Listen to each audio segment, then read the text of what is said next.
Hey there, good morning everyone. I'm Errol Barnett in for Vladimir Duthier. I appreciate you joining us at this moment. We're gathering new information on the biggest stories in the U.S. and all around the world. It could be a pivotal moment in the war in Ukraine. Russian President Putin announces his intention for a ceasefire days after this, President Trump's one-on-one meeting with Ukrainian President Zelensky at the Vatican. Also, right now, the White House is defending its immigration policy, the steps it's taking after being questioned about the deportation of 3 young children. Also coming up, a massive power outage in parts of Spain, Portugal, and France right now. It's causing mayhem at airports. It's bringing traffic in some places to a standstill. We'll bring you a live report on what we know about the cause and the effort to get the lights back on. This is CBS News 24/7.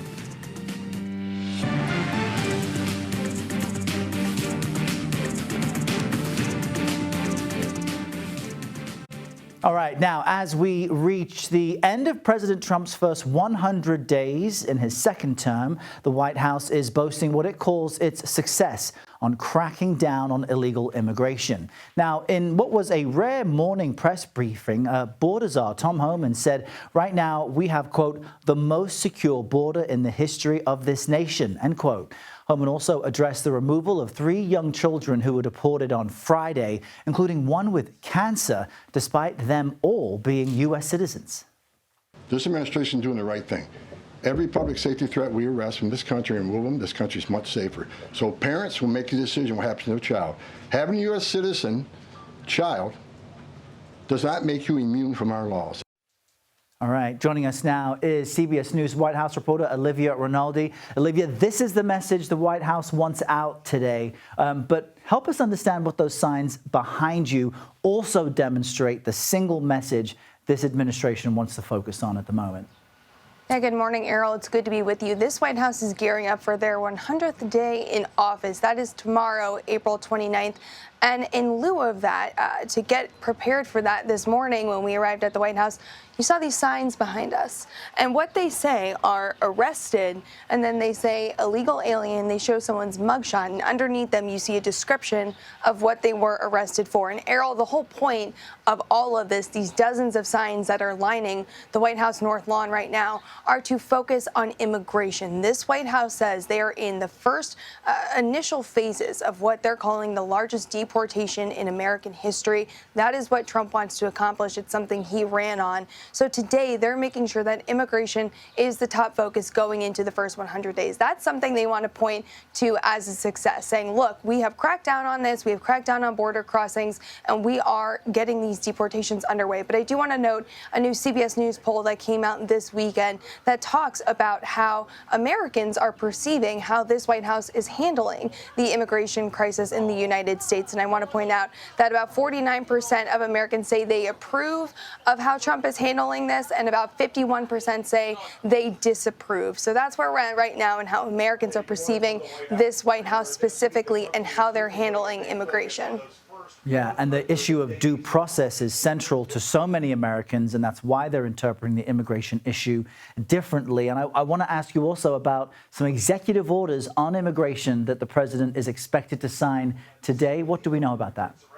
Yeah, we learned about this morning also in that briefing, 2 executive orders that are expected to be signed. The first is supposed to be on strengthening American law enforcement to pursue criminals and innocent citizens. The second is about sanctuary cities. And what this one does is direct the Attorney General and Secretary Noem, she's the head of the Department of Homeland Security, to publish a list of states and cities and local jurisdictions that obstruct law enforcement in carrying out these deportations. So as you know, sanctuary cities, we have seen them play out over the last 5 years or so. Those are, think about New York, cities in California that have said they're not going to cooperate with government officials to help enforce deportations. So now this White House is saying that that's going to be their focus today in strengthening the ability for the Attorney General and the Secretary of Homeland Security to target those cities and people within them to have these deportations.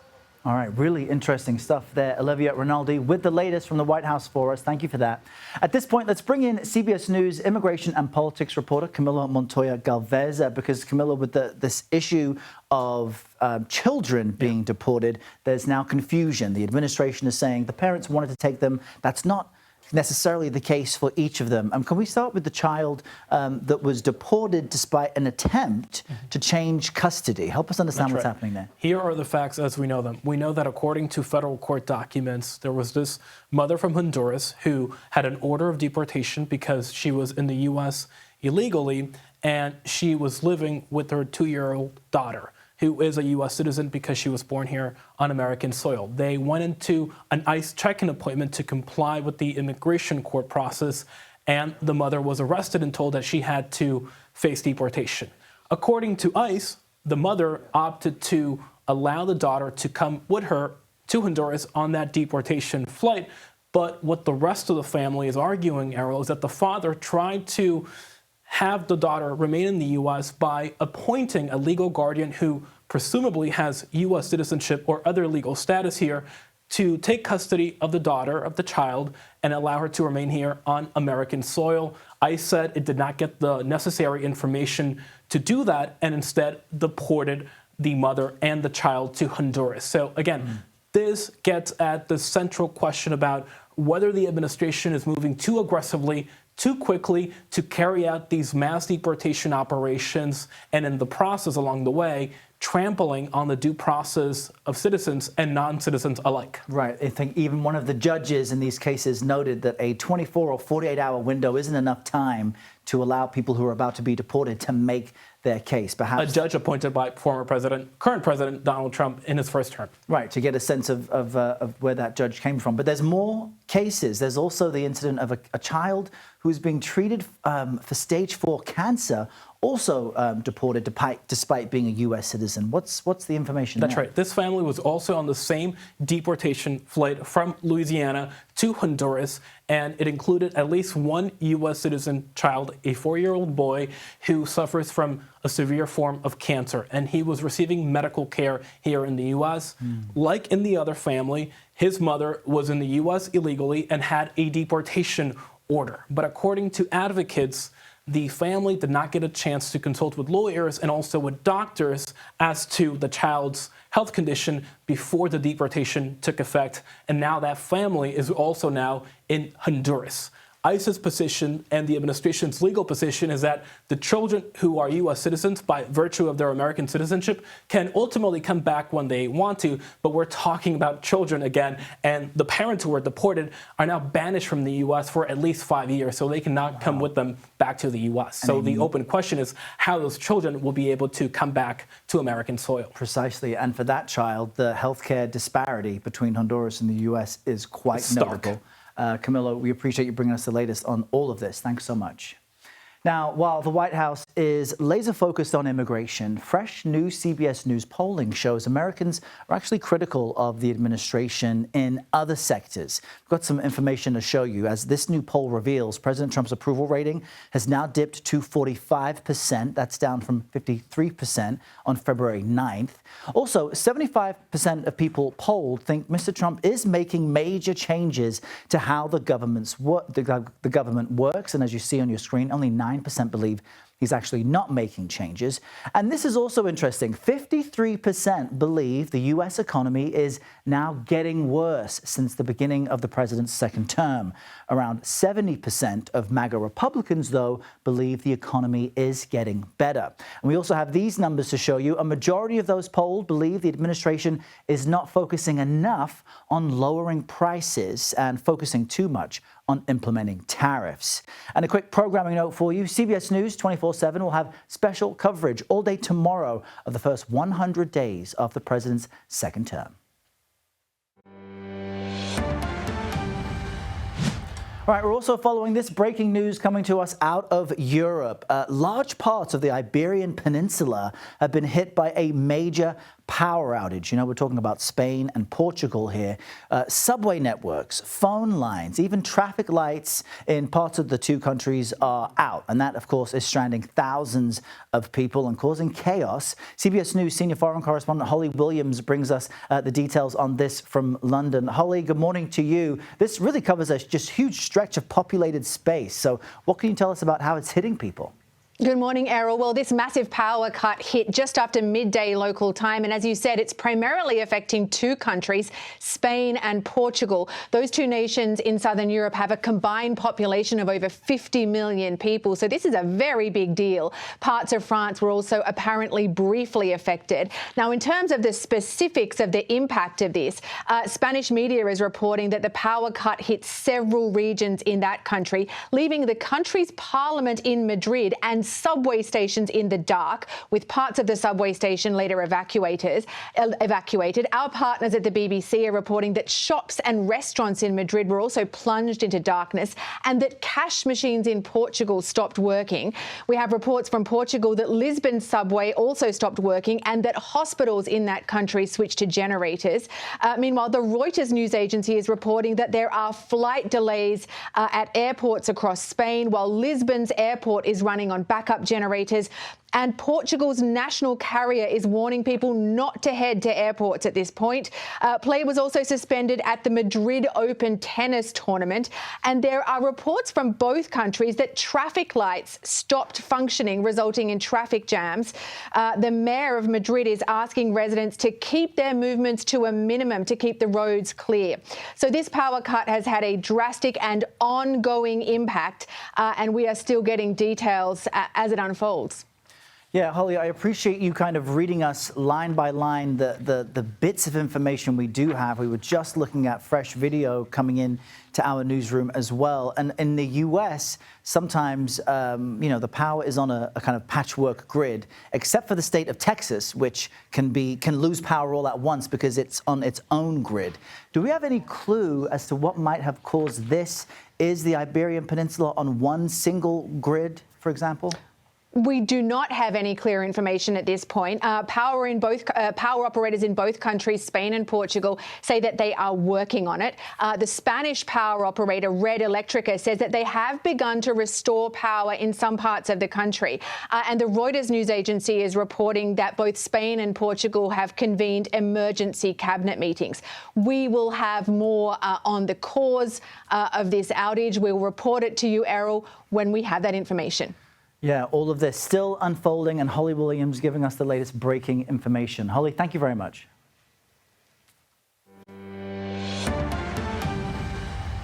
All right, we are following more breaking news for you. Russian President Vladimir Putin has now declared a 3-day ceasefire in the war with Ukraine, but it won't begin until May 7th.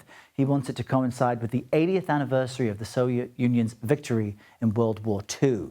Now, this comes after President Donald Trump took to Truth Social to criticize Putin for not cooperating and brokering a peace deal with Ukraine. The president took exception with Russia's continued attacks despite the ongoing ceasefire talks.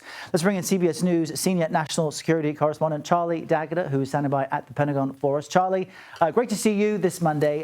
How is the Pentagon interpreting this Kremlin announcement of a ceasefire to take place next week? What do we make of that? Yeah, well, you know, Errol, there's no sort of official reaction from the Pentagon, which shouldn't be a surprise. You know, we haven't had a briefing here at the DOD. We've had one single briefing since the new Trump administration took power. So there's not a whole lot in terms of messaging there. What I can tell you, however, this will be a welcome development if it is to hold. Because it was only a couple of weeks ago, Easter time, that both sides had announced a sort of 24-hour ceasefire in order to mark Easter.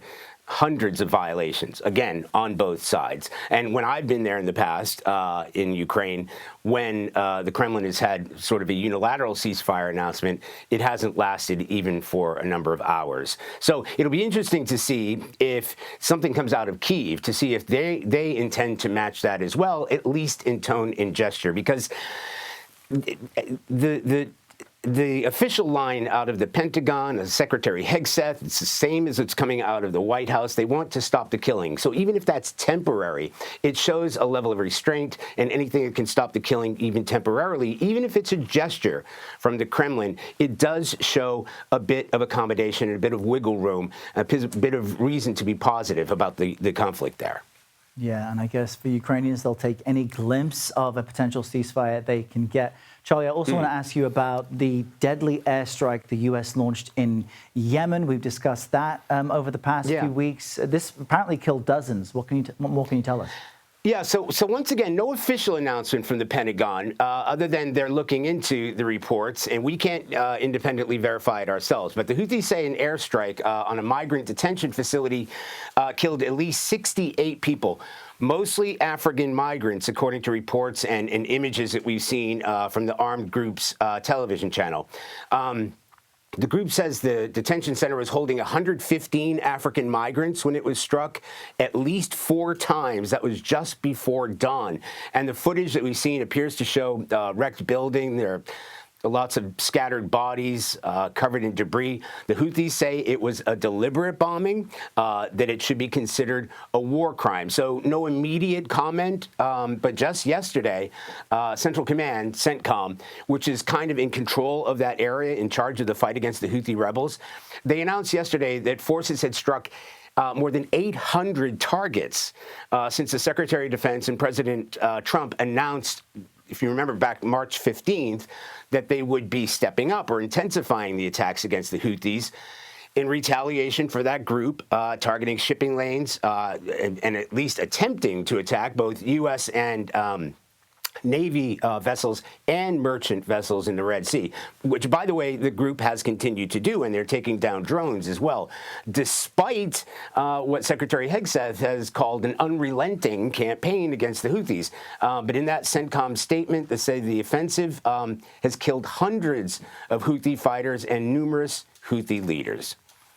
The U.S. military doing so much around the world. I'm stunned, Charlie, as you summarize that in the past 100 days of this administration, you've had a single Pentagon press briefing. Charlie Daggett, we appreciate the update. Thanks so much. Thank you.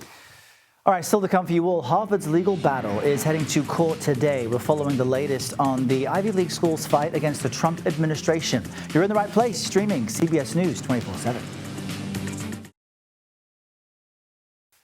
All right, welcome back. Canadian authorities have charged a 30-year-old man with 8 counts of second-degree murder for Saturday's ramming attack.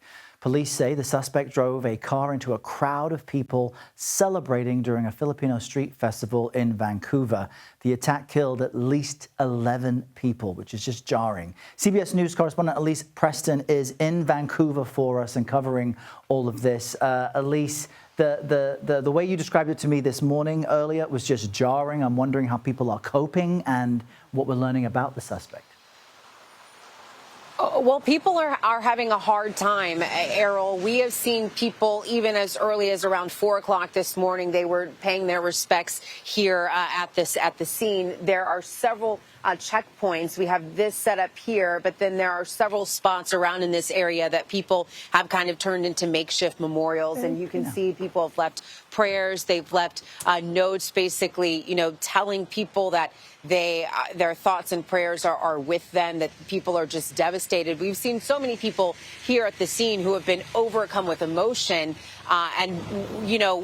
We went to them, we were talking to them, and they were not necessarily here. They're just in so much grief and so much mourning. So many people have just been struck by this tragedy, and it is really affecting the entire community. Of course, this happened at a festival that was celebrating Filipino culture and heritage, and there were a lot of families and friends out here, but so many people outside of that Filipino community are also just stricken with grief. We're in the middle of this residential neighborhood. There are a bunch of businesses. This is a neighborhood school, and so many people, say that it could have happened to them. They could have been there. People might have been at the festival and then they left about an hour before this happened. So people are not doing well with this. There's a larger effort here right now, Errol, this morning to gather some type of community support resources for people who are just overcome with everything that has happened. Yeah, and it reminds me of the New Year's Day attack in New Orleans near Bourbon Street. Same type of MO where you have people celebrating and everyone who was there feels as if it could have easily happened to them. We mentioned that terrorism has been ruled out as a potential motive in this attack. How have authorities reached that conclusion so early? Well, police have said with terrorism, there's usually some type of ideology that has been known or that is known that they can say that the suspect acted on this because on behalf of this. And they're saying that that was not the case here. We do know that the suspect, 30-year-old Kaiji Adam Lowe, is known to police. He does not have a criminal background, but according to authorities, they have dealt with him in the past several times, several interactions dealing with his mental health. So they think that that could have been at play here. And people, you know, they're saying like this was just so unprecedented. So it does not feel like that this was a terrorist attack, according to authorities and according to people who were impacted in the community. All right, Elise Preston with all the latest for us out of Vancouver. Elise, thank you for that. Appreciate it. All right, now to this. A federal judge will hold a hearing this hour in the battle between the Trump administration and Harvard University. The school filed a lawsuit after the Trump administration froze more than $2 billion of federal funding, you may remember.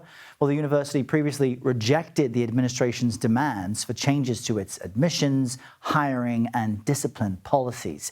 CBS News legal reporter Katrina Kaufman joins me now here in Studio 55 with more on this. Katrina, good morning to you. Great to see you. What's the central issue in this case? You've got a giant in academia of Harvard going one-on-one with the Trump administration. So what's the point? I mean, the heart of this case, Errol, is academic freedom.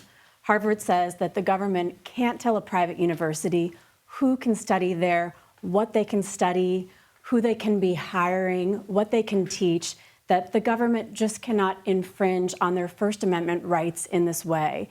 But there might be a more procedural act that's at the heart of how Harvard might win this case, and that's the Administrative Procedure Act. They say that the government is acting in an arbitrary and capricious manner, but to take away these billions of dollars of funding, there are formal procedures, Errol. There's a process they have to go through, an investigation, fact-finding, discussions with the university. The university has to be given an opportunity to remedy these issues. And Harvard does say that they recognize there is an issue with anti-Semitism on campus. It's something they're addressing, but it's also unrelated to what's going to be affected by this funding freeze, which is scientific breakthroughs, medical research. And I think Harvard had also included some of the administration's own communications against the administration by saying, you even sent us an email with demands and then retracted the email saying they didn't mean to send it. So interesting that they're doing this along kind of procedural lines. Yeah. I'm wondering if then other schools might take notice because the administration's hitting other major campuses as well. Might there be a precedent set from this? Absolutely. I mean, Harvard is standing up to the government. Harvard is blessed with a very large endowment, so that is unique to them. But the Wall Street Journal has some new reporting that universities, or a collective of them, are banding together. This is some Ivy League schools, some leading private universities, and they're trying to figure out a plan for dealing with the government, where their lines are, what they don't want to agree to, and what maybe they can agree to make the Trump administration feel like it has a win with these schools, but they don't lose their autonomy as private institutions. I mean, Errol, they're also really worried about their international communities. International students and faculty are a vital part of these universities. And on top of that, the government holds the key to their visas. Yeah, I mean, Harvard is an amazing institution, older than the United States itself. A bunch of presidents came from the school. If there's one campus that can figure it out, perhaps it is Harvard. Katrina Kaufman, great to have you. Thank you very much for all of that. All right, now at this moment, we're beginning to learn new details from the latest round of U.S. and Iran nuclear talks. Next, what we're hearing from both sides. You're streaming CBS News 24/7.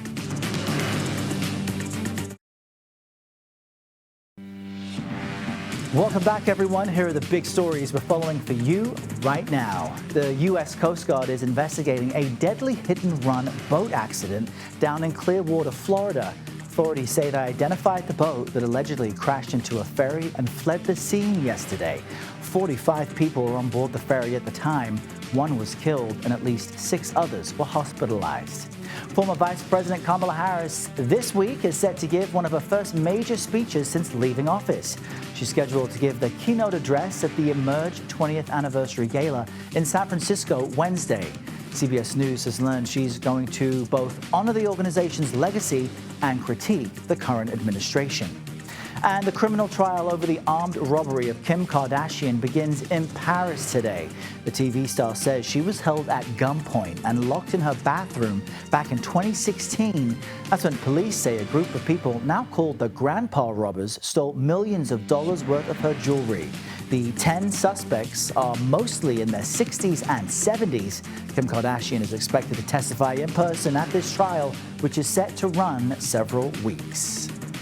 And Iran is reeling from the aftermath of this. It was a deadly explosion that killed dozens and injured 1,000 others. The massive blast happened Saturday morning at the country's largest commercial port.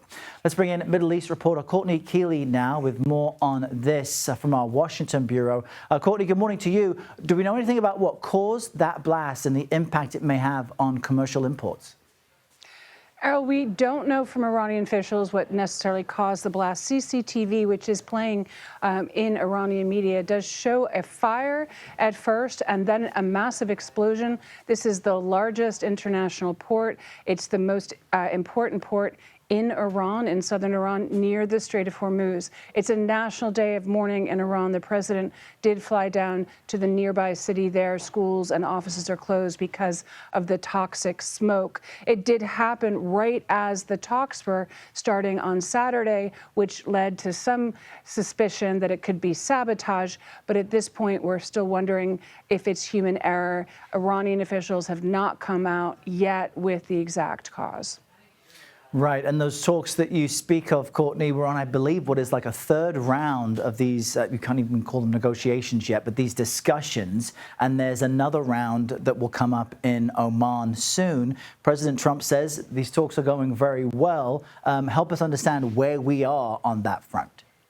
Well, that's what we're all trying to figure out, what's going on behind closed doors and what's being released to us with information. So there's a couple of things that I'm finding out. Sources in Iran, Tehran specifically, just tell me that they have no electricity. They need economic relief like they've never needed it before, which then leads to the idea that the Iranian officials really want to work on this deal. And we've seen 3 rounds of 3 Saturdays in a row.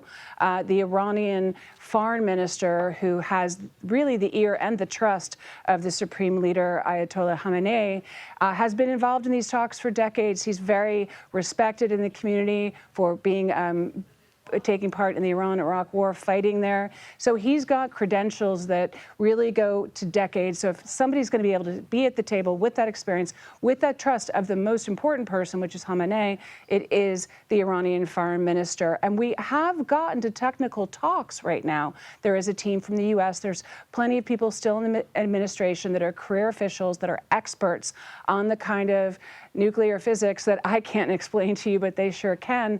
And we know right now that there's enough enriched uranium to get to 90 in about a week. I'm not going to go into specifics because but a warhead could take longer. But we're at this precipice. But it does seem like between what Trump will offer and what the Iranians are interested in, there's the likelihood that they could get there. It does look like the complete dismantlement of a nuclear program is off the table. That's something that Bibi Netanyahu wants. He's still talking publicly, so he seems to be worried. And if he seems to be worried, it does seem like they're more likely to be at a deal that the Iranians could say yes to. So important, but at least talks continue. Courtney Keeley, live from our D.C. bureau. Thank you for that. Appreciate it. All right, Congress returns from its spring break today, but 2 lawmakers returned to the Capitol a day earlier in protest of the Republican budget plan. You're looking at House Minority Leader Hakeem Jeffries and Senator Cory Booker, who held a sit-in that lasted more than 12 hours. This is one of those moments where we have to step up more as leaders in Congress. We are in a moral moment. Yes, we are. And what we need now is not just for Congress people and for senators. But to get there, we need more people that are willing to stand in this moral storm. CBS News congressional correspondent Nicole Killian joins us now from Capitol Hill with more on this. Good morning to you, Nicole.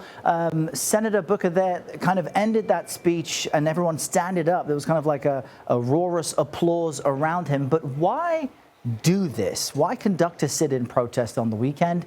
And from what you can tell, did it resonate? Well, I think a couple of things. Interestingly, I did ask Senator Booker after he had that record-breaking speech on the Senate floor earlier this month if this was a sign of things to come from Democrats, because, of course, some have been under fire for not doing enough to combat the Trump agenda. And he did acknowledge the need on the part of Democrats to do more. And so, obviously, this all happened on the House side of the steps, which involved Minority Leader Hakeem Jeffries, who also led this sit-in. But, really, in terms of the leader arranging this along with Senator Booker, they really wanted to put a lot of attention on this upcoming budget bill that Republicans are putting forth. They are starting to mark up this bill in committee. This is that big, beautiful bill we've been talking about for several months now that will basically turbocharge President Trump's legislative agenda. And so Democrats are unlikely to support this, and they wanted to make that opposition very clear. And so that is why you had the leader and Senator Booker there sitting side by side, at times getting very personal about their own stories coming into Congress as African-American lawmakers, but also trying to keep the message centered on what they believe is a very destructive budget bill, in the sense that they are concerned potentially it could involve cuts to Medicaid, which is something of grave concern to many congressional Democrats, although Republicans insist they don't intend to touch benefits. Yeah, and Nicole, while the math is not in the Democrats' favor, is the hope that this messaging will peel off 1, 2, 3, a couple of moderate Republicans? I mean, wouldn't that be the Democrats' best hope? Yeah, that certainly is part of the strategy. Many times during that sit-in, and you heard in that soundbite there from Senator Booker, they said, look, if we just had 4 Republicans in the House and 4 Republicans in the Senate, that would be enough to stop this bill. But as we have seen in this Congress, for the most part, congressional Republicans, even though at times few have broken from the president, for the most part, they remain in lockstep with his agenda. And this is a critical part of his agenda, in the sense it includes, funding for beefing up the border, for energy independence. It would extend the president's tax cuts. It includes an increase in the debt ceiling, which many lawmakers, even some Democrats, feel may be warranted. So from that standpoint, it seems unlikely that any Republicans would peel off from the president on such a signature piece of legislation. But Democrats, for their part, certainly want to keep their message focused on trying to counter this bill and the administration, particularly as the president prepares to mark 100 days in office this week. Yeah, and I think that likely also the point, as the White House wants to focus on immigration, Democrats want to put the focus on the economy and people's money as we mark these 100 days. Nicole Killian, great to see you. Thanks for that update. You bet. Right now, voters in Canada are heading to the polls in an election that's really been shaped by the country's changing relationship with its southern neighbor, the U.S.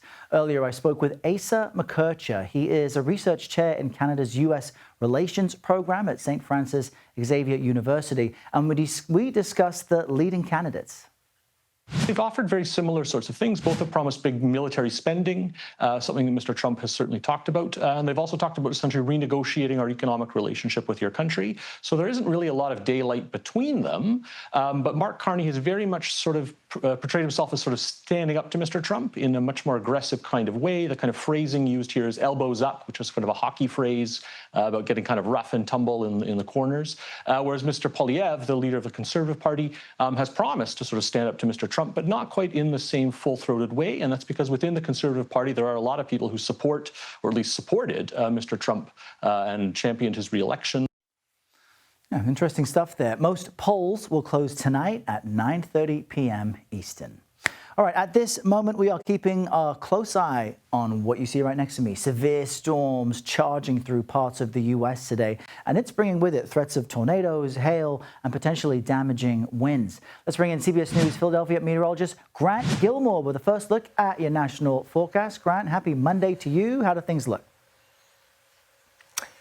Happy Monday, Errol. Yeah, it's one of those Mondays where you just want to ease into it. And for many across the northern central plains up into the Midwestern states, we're really going to have to keep a close eye on these developing conditions as we go throughout the day. Let's pull up the map here. We'll put it on the radar so you can kind of see where these storms, and really it's just rain right now developing out of the northern plains and moving to the east. But I'm going to show you the area of concern today. This is the Storm Prediction Center's convective outlook, or that outlook for where we're going to see the potential for some severe weather.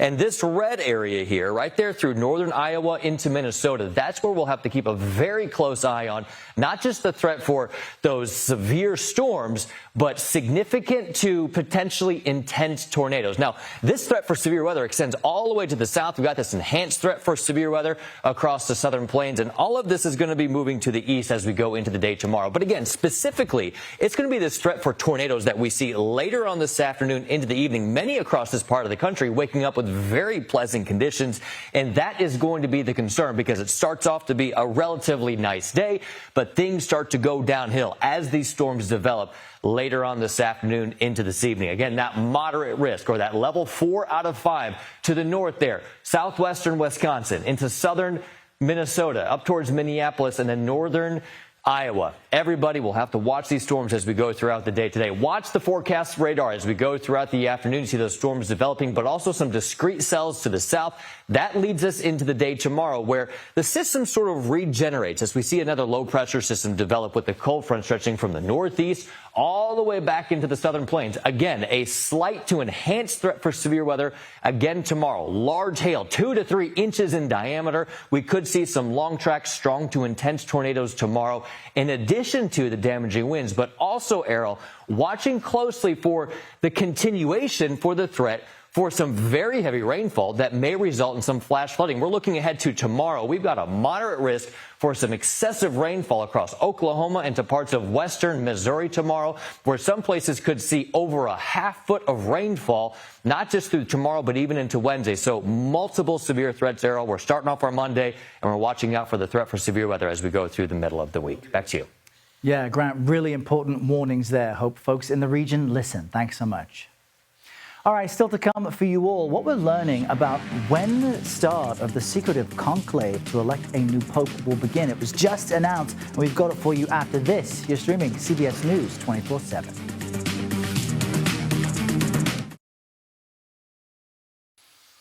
All right, you've got to see this. A speedboat going airborne over the weekend. This is in Arizona. The team involved in the incident is at Lake Havasu. Perhaps you know it. I've been there many times. This rarely happens. This is a breathtaking clip. It took place on Saturday. 2 drivers were taking part in the Desert Storm boating event, and they were trying to break a record, and they broke something else. But thankfully, they are both safe. We have another angle too. Inside the team's internal speedometer, clocking them at 210 miles an hour. I see glasses, I see shoes flying. They took flight, basically. Perhaps they expected that. They got knocked around. They're going viral. They are doing well. All right, now to the Vatican this morning, which announced the conclave to elect Pope Francis's successor will begin next Wednesday on May 7th. Catholics, you're going to want to mark your calendar. The announcement comes after the late pontiff was laid to rest. Dozens of world leaders and thousands of mourners attended his funeral on Saturday. CBS News foreign correspondent Chris Livesay brings us more from Rome.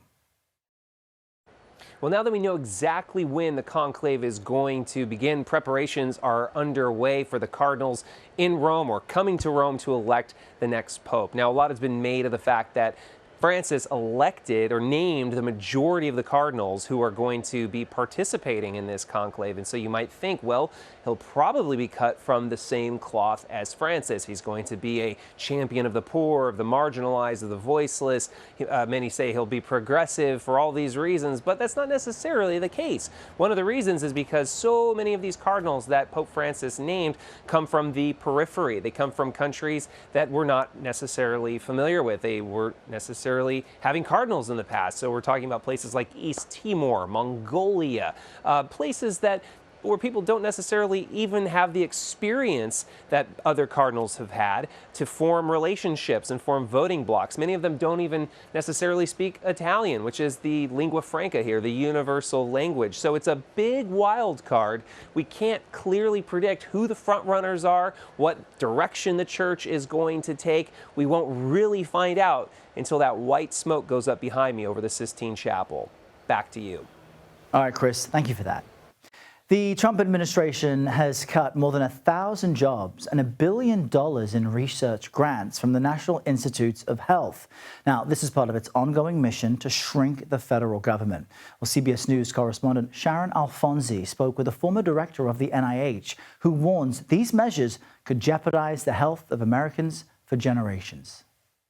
When you're talking about medical research, when you're talking about people's lives, when you're talking about clinical trials for Alzheimer's disease or cancer that may take 3 or 4 years, you can't just go in and decide, I'm going to shut those down and maybe I'll try something else. Those are people's lives at risk. Dr. Francis Collins spent 32 years at the National Institutes of Health, serving as the agency's director for 12 years under 3 presidential administrations. But he says even he was unprepared for the speed and severity of budget cuts at the NIH. Give me a sense of what it was like inside the NIH as these cuts started rolling out. Almost immediately after inauguration, there were statements made that you were not allowed, for instance, to start any new projects. The ability to order supplies was cut off. Eventually, it was started back up again, but then they put a $1 limit on what you could order. There's not much you can order for $1. Today, we celebrate a major landmark in biology and medicine. Collins joined the NIH in 1993 to lead the Human Genome Project and later directed the agency's development of new tests, therapeutics, and vaccines during the pandemic. Still, he says, even after COVID, most people don't know what the NIH does. The National Institutes of Health, NIH, is the largest supporter of biomedical research in the world. What are some of the medical breakthroughs that people might not be aware of that came through the NIH? Deaths from heart disease are down by 75% in the last 40 years. That's NIH. Deaths from stroke are down about 75%. That's NIH. HIV, AIDS, where that was a death sentence. Now, if you have access to those antiretrovirals, NIH and drug companies came up with that, you have a normal lifespan. Such an important topic. You can stream Sharon Alfonsi's full piece on CBS News and on Paramount Plus. Just look for 60 Minutes. All right, we are watching a potentially powerful storm making its way across the central U.S. We'll bring you the latest forecast in just a few moments. You're in the right place, streaming CBS News 24/7. All right, did you hear about this? The son of Atlanta Falcons assistant coach is apologizing for a prank call he made to former University of Colorado quarterback Jax Sanders. As he awaited his selection in the NFL draft, Sanders received a call saying he'd be selected by the New Orleans Saints. You could imagine how excited he would be, but it was actually Jax Ulbrich, the son of Atlanta Falcons defensive coordinator. Ulbrich posted an apology on Instagram saying what you see right here. Quote, Shador, what I did was completely inexcusable, embarrassing, and shameful. I'm so sorry I took away from your moment. It was selfish and childish, end quote. Sanders was later selected by the Cleveland Browns in the 5th round. All right, let's quickly check in with CBS News Philadelphia meteorologist Grant Gilmore with the latest look at your national forecast. Grant, no hoax here. What do you have? Nope. Yeah, Monday, we got to get right down to business, Errol. Look, we got severe weather expected across a good portion of the central United States, from Texas all the way north into the upper Midwest and even to parts of the northern plains. A moderate risk for severe weather today, all threats included. Your tornadoes could be strong to intense. We could see some very large hail in addition to damaging winds. I want to show you this specific tornado threat. This is a significant threat for some strong tornadoes later on today into this evening. So while while it's starting off as a nice day for the upper Midwest today, we really got to watch this area later on this afternoon into the evening and potentially into the overnight hours for that impact. So it will be one of those days where it starts off nice. And of course, we've got to stay weather aware as we go throughout the rest of the day. Otherwise, very warm out ahead of this system. Temperatures well into the 80s to near 90 across the mid-Mississippi Valley. Back to you, Errol. All right, Grant, thank you so much. And that does it for me for today, but you're already in the right place. After the break, Elizabeth Cook is live from San Francisco with all your breaking news from coast to coast. I'll see you tomorrow at 7 a.m. on the CBS Morning News. This is CBS News 24/7.